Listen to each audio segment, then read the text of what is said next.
আজকে আবারও গোপালের চালাকি বুদ্ধির একটি গল্প নিয়ে চলে এলাম। গোপালের গল্পটির নাম হচ্ছে খটাঙ্গ পুরাণ কৌশল। নবাবের খেয়াল চাপলো, মাটির নিচে কি আছে সেটি জানাতে হবে। দেশ দেশে সর্বত্র রাজাদেরকে খবর দেওয়া হলো, যত পণ্ডিত আছে সকলকে আমার নবাবের দরবারে পাঠিয়ে দাও, এসে সেখানে মাটির নিচে কী আছে তারা সেটা আমাকে বলুক।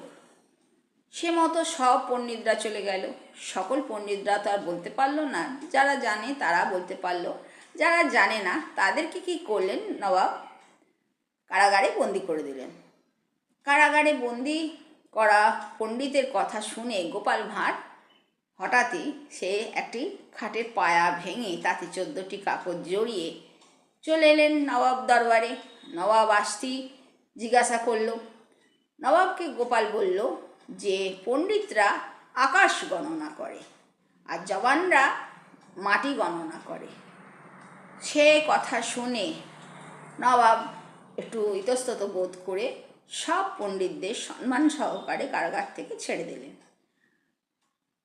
পণ্ডিতরা জয়জাৎকার শুরু করে দিল গোপালকে নিয়ে। এসে খুলে দেখলেন যে একটি খাটের পায়া 14টা কাপড়ের টুকরো দিয়ে জড়ানো আছে। নবাব তো নানান রকম উপহার দিয়ে তাকে পুরস্কৃত করলো।